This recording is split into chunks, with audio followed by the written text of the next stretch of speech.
Kochi പാലാരവട്ടത്ത് civil police ഓഫീസറെ ഭീഷണിപ്പെടുത്തി 4 ലക്ഷം രൂപ തട്ടിയെടുത്ത എസ്ഐക്കെതിരെ കേസ്. പാലാരവട്ടം പോലീസ് സ്റ്റേഷനിലെ എസ്ഐ കെ ബിജുവിനെതിരെയാണ് കേസെടുത്തത്. സ്പായിൽ പോയ കാര്യം ഭാര്യയോട് പറയുമെന്ന് ഭീഷണിപ്പെടുത്തിയാണ് പണം തട്ടിയെന്നതാണ് പരാതി.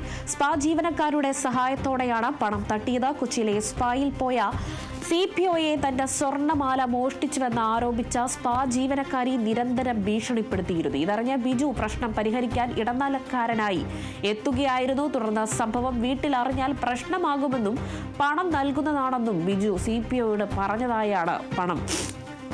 പറഞ്ഞാണ് പണം തട്ടിയത്. സ്പാ ജീവനക്കാരിയുമായി ചേർന്നായിരുന്നു ഇത്. തുടർന്ന് CPO 4 ലക്ഷം രൂപ നൽകുകയായിരുന്നു. തുടർന്ന് CPO പരാതി നൽകി.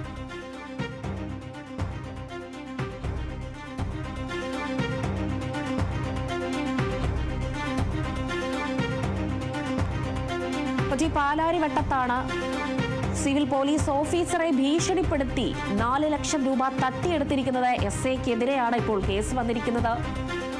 പാലാരിവട്ടം SI സ്റ്റേഷനിലെ SI KK ബിജുവിനെയാണ് ഇപ്പോൾ കേസ് എടുത്തിരിക്കുന്നത്. ബിജുവിനെതിരെയാണ് ഇപ്പോൾ കേസെടുത്തിരിക്കുന്നത്. സ്പായിൽ പോയ കാര്യം ഭാര്യയോട് പറയുമെന്ന് ഭീഷണിപ്പെടുത്തിയാണ് ഈ പണം തട്ടിയതെന്നതാണ് കുറച്ച് കോംപ്ലിക്കേറ്റഡ് ആയിട്ടുള്ളൊരു വാർത്ത തന്നെയാണ്. കൊച്ചിയിലെ പാലാരിവട്ടത്ത് സിവിൽ പോലീസ് ഓഫീസറെ ഭീഷണിപ്പെടുത്തി 4 ലക്ഷം രൂപ തട്ടിയെടുത്തത് ഒരു പോലീസുകാരൻ തന്നെയാണ്. SIക്കെതിരെയാണ് ഇപ്പോൾ കേസ് വന്നിരിക്കുന്നത്. പാലാരിവട്ടം പോലീസ് സ്റ്റേഷനിൽ SI KK ബിജുവിനെതിരെയാണ് ഒരു കേസ് വന്നിരിക്കുന്നത്.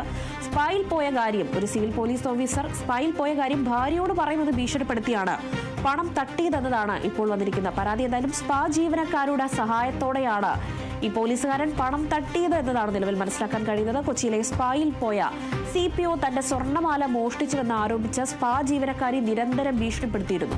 ഇതറിഞ്ഞ ബിജു പ്രശ്നം പരിഹരിക്കാൻ ഇടനിലക്കാരനായി എത്തുകയായിരുന്നു. SI ഇടനിലക്കാരനായി എത്തുകയായിരുന്നു. ഈ CPOയുടെ ഇടയിലും സ്പാ ജീവനക്കാരുടെ ഇടയിലും ഒരു ഇടനിലക്കാരനായി എത്തുകയായിരുന്നു. തുടർന്ന് സംഭവം വീട്ടിലറിഞ്ഞാൽ പ്രശ്നമാകുമെന്നും പണം നൽകുന്നതാണെന്നും ബിജു CPOയോട് പറഞ്ഞെന്നാണ് മനസ്സിലാക്കാൻ കഴിയുന്നത്. സ്പാ ജീവനക്കാരിയുമായി ചേർന്നായിരുന്നു ഈ ഒരു തട്ടിപ്പ് എന്നൊരു കാര്യം കൂടി നിലവിൽ വന്നിട്ടുണ്ട്. തുടർന്ന് CPO 4 ലക്ഷം രൂപ നൽകുകയായിരുന്നു. തുടർന്ന് CPO പരാതി നൽകി.